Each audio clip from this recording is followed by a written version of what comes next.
В общем, послушал я недавно одного калифорнийского блогера, программиста из Силиконовой долины и решил составить ответ небольшой со своей колокольни. Вот я сейчас в Москве. У нас сегодня прекрасная погода, около где-то плюс 6. И в отличие от других дней, даже вот прямо сейчас не идет дождь, хотя что-то капало раньше. Нету такой вот пустоты и уныния калифорнийского вот этого солнечного с, значит, пустующими улицами, пальмами, солнышком. Есть люди, ездят машины, мотоциклы. Вот такая вот прекрасная у нас тут обстановка, в отличие от загнивающей Америки.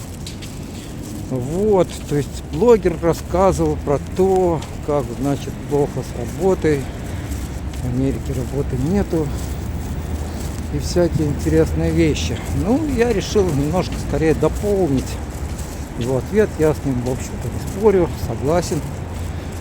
Дополнить тем, что происходит у нас здесь вот в Москве конкретно. То есть с чем столкнется программист более чем 25-летним опытом еще с 90-х, который, допустим, решил отказаться от оффера в какой-то близлежащей теплой стране и остаться в Москве после банковских сокращений, выйти на новую работу.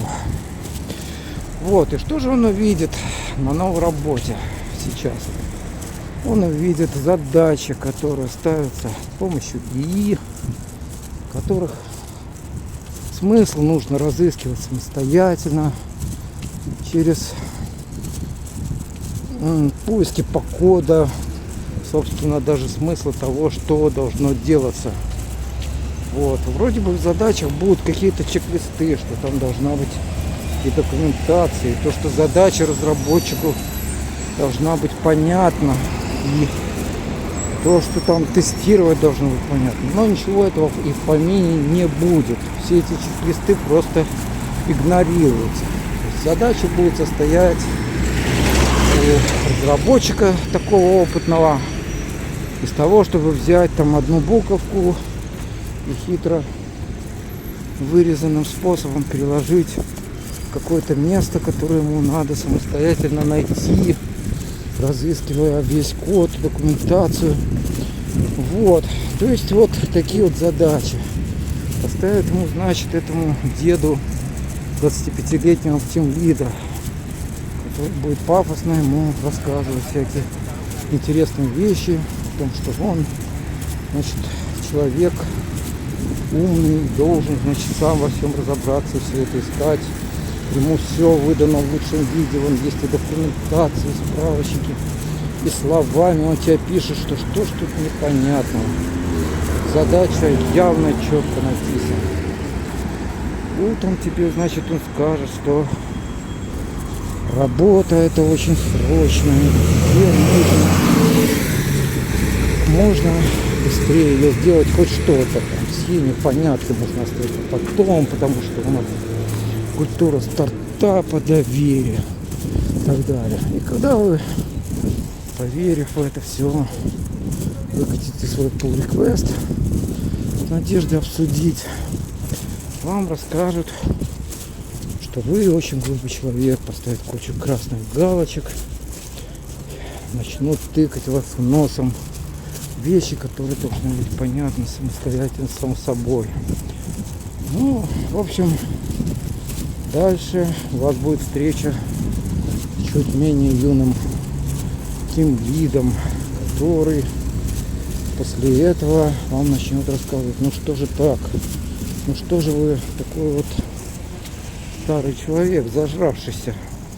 Вам же надо понимать вообще, где вы работаете. Это вот, ну, иначе, если вам все будут объяснять, зачем вы нужны, есть же искусственный интеллект, который делает, и вам нечего ответить на это.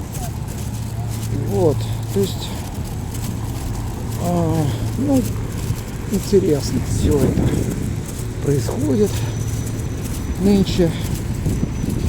Ну, иногда это то, что они говорят вам, будет напоминать какой-то то ли то ли просто то, что человек просто транслирует то, что ему сказал сегодня ВПТ, то ли просто какую-то крайнюю степень кретинизма. Потому что утром говорят одно, вечером другое. То есть как будто бы вам делают вид, что вас поняли, но вроде бы как согласились.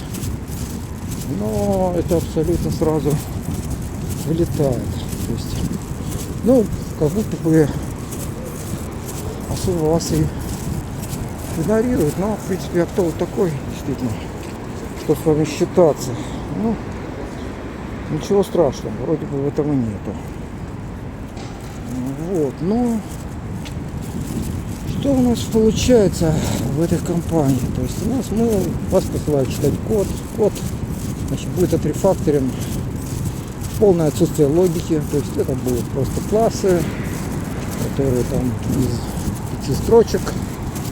И будет миллион, значит, этих классов. Все это будет очень чистым так называемым кодом. И вот вам надо это все понимать. Название говорить будет вам, скорее всего, ничего. Вот, но вы же программист, вам надо разобраться. Тем более вы вот старший программист, не какой-то юность. Вот, что еще интересного вы увидите?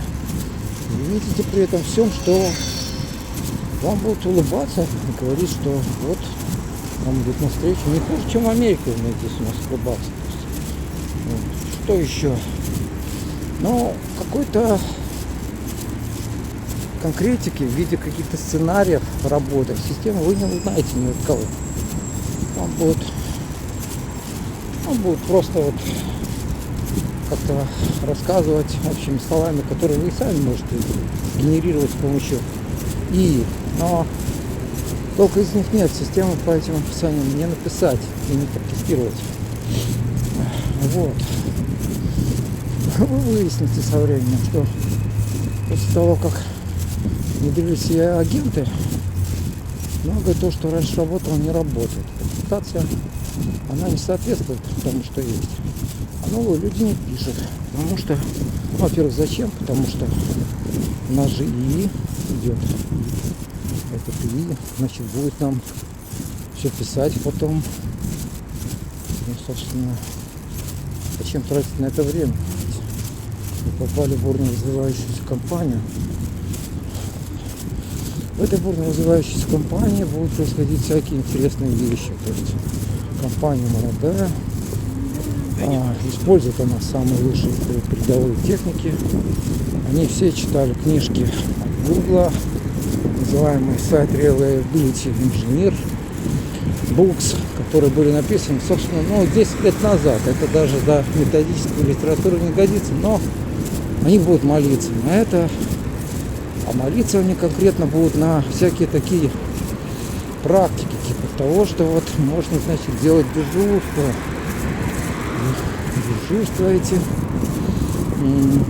Что из себя включают? То, что вам среди ночи могут позвонить и попросить поднимать, значит, код. Люди, проходящие через это дежурство, как я вижу, особо-то не удерживают, несмотря на то, что они вроде молодые и здоровые, но уже прорываются через них психологи со временем. То есть они начинают просто уже материть все вокруг себя, буквально сидя на рабочем месте, все и всех. Их можно понять, потому что люди, они не созданы для того, чтобы их насиловали всякими модными практиками, в том числе даже пусть от всяких когда-то бывших компаниями, которые говорили, что don't be evil. Ну, собственно, люди того вокруг вас они будут не злыми, это не они злые, жизнь злая. И просто практика самого бизнеса такая, что сейчас что получается, что у нас люди, которые делают что-то вокруг себя организованное, не умеют наводить порядок в хаос, система их отстреливает. Они становятся не нужны и замещаются. То есть ты, допустим, там составил все вокруг себя, описал, ну а зачем тебе ты нужен после этого? после этого тебя можно действительно заменить там на агента, или все работает. Это старая история про админа, у которого все работало, и начальство его уволило, и на следующий день все легло. Или там про американского товарища, который построил машину, которая помогала делать ему работу его быстрее и лучше, и на следующий день тоже его уволили и заменили этой машиной. Ну, вот эта история сейчас повторяется в контексте уже искусственного интеллекта. Кто в этой ситуации выживает? Выживает в этой ситуации не те люди, которые вносят порядок, а те, которые вносят путаницу и хаос. То есть получается какая-то криптократия. То есть люди, создающие наиболее путанные системы, путаницу, в которой никто кроме них не может разобраться, при этом создающаяся видимость порядка и, там, скажем так, доброжелательности в виде этих показанных улыбочек, масок, они остаются на своих местах, чувствуют себя хорошо. Ну, в общем-то, людей, которые создают упорядоченные, скажем так, системы, которые затем замещаются искусственным интеллектом, их и увольняют в этих всех компаниях. В общем, такие вот интересные вещи происходят. Это безотносительно к каким-то компаниям. Если кто-то узнал свою компанию, это совершенно случайность, потому что те вот, например, люди, с которыми я работаю, они абсолютно точно красавчики, и никаких упреков у них быть не может. И если кто-то виноват, то это только не они, и все они делают хорошо. Так что можете не предъявлять ко мне никаких претензий. Вот такие вот истории. То есть, ну, в конце всех этих вот процессов этого программиста его, соответственно, уволят. Вот, уволят его за недостаточный профессионализм, то, что он, вот, значит, по вот этим всем замечательным описаниям, предоставленных и сгенерированным коллегами, доброжелательным искусственным интеллектом, все-таки ухитрился допустить ошибки. Вот. Ну, то те факты, то, что он мне однократно это обговаривал, что контекст неполный, и понять сразу с первого раза невозможно. И то, что вообще покрытие тестовое 20%, это совсем недостаточно. Вот. И то, что он это обговаривал это и с коллегами, и с начальством, ну, это проигнорирует. Потому что человек с такими вопросами, он создает угрозу для этой системы, в которой люди живут. А люди живут как раз сейчас, выживают за счет как раз всех этой неэффективности. Потому что в эффективной системе многие эти люди, они будут просто не нужны. Люди держатся за то, что дает им работа. А работу им дает вот этот как раз бардак. Вот. Ну и, в принципе, что можно сказать еще на эту тему. Вот, жить вы будете, значит, в таком вот климате. Сегодня, кстати, очень хорошая погода. Не очень холодно, больше нуля. И при этом даже вот прямо сейчас не идет дождь. Хотя солнца, как обычно, нету. Вот. Кортизольные лица здесь это норма. Вот. Но при этом можно жить, конечно, дома. Никуда не ехать. И это большой плюс. Вот такие вот идеи, вот такой вот ответ замечательному программисту, уважаемому, из Силиконовой долины. Я сам там был когда-то. Это место тоже действительно очень такое вот красивое на первый взгляд, но жить я там тоже не смог, потому что все то, что он говорит, это тоже какая-то версия правды. Вот. Ну и даже не версия, это действительно правда. Жизнь просто сейчас везде. Ну, вот. Тут, кстати, вот мы пришли вот на окраине Москвы, севера, замечательный парк, в котором можно прогуляться, не нужно никому ничего платить, тебя не одолевает ни жара, ни мухи. Ну, это лирическое отступление. Что еще можно сказать? Ну, в общем, что еще я не сказал?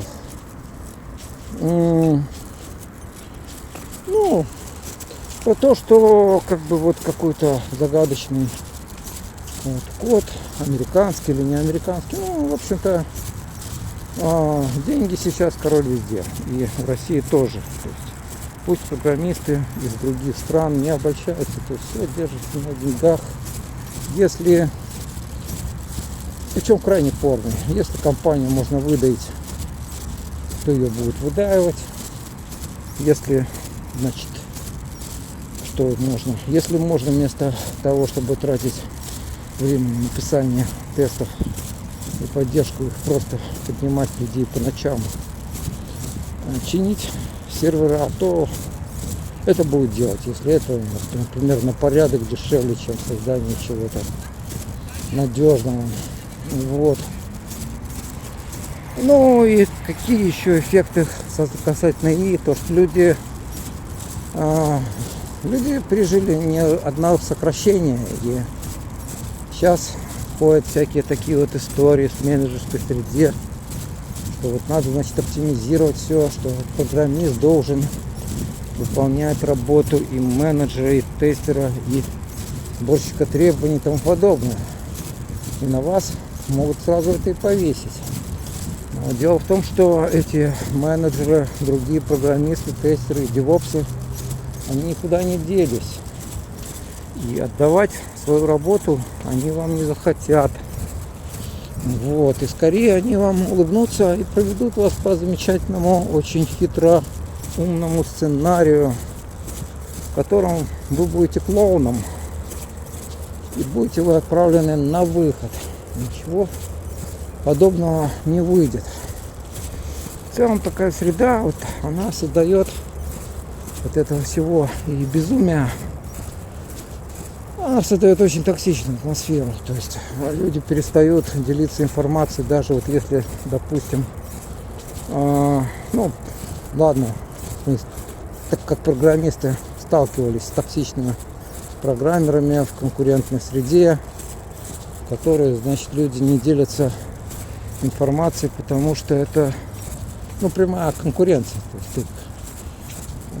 ты не получишь инфу человека, который является твоим конкурентом, потому что ему хочется получать свою премию, бонусы. И это также одинаково работает для России, как и для Америки.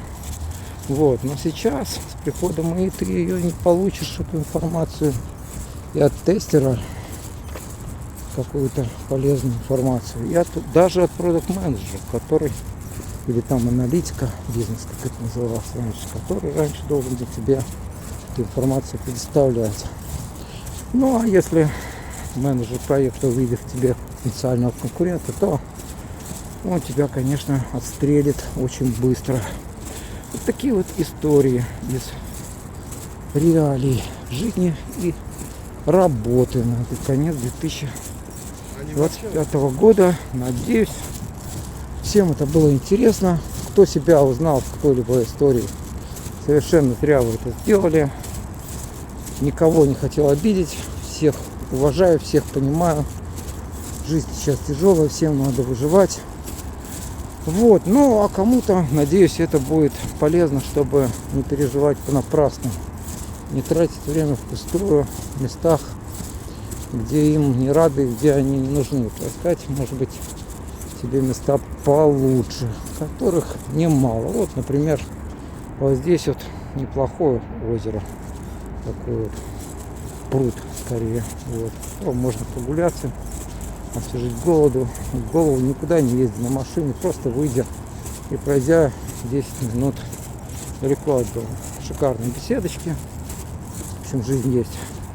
Но, конечно, отсутствие солнца — это плохо, если отставить юмор в сторону и, пользуясь тем, что меня освободили от нагрузки, которая мешала мне жить в виде работы, я, наверное, скоро двину в теплые края.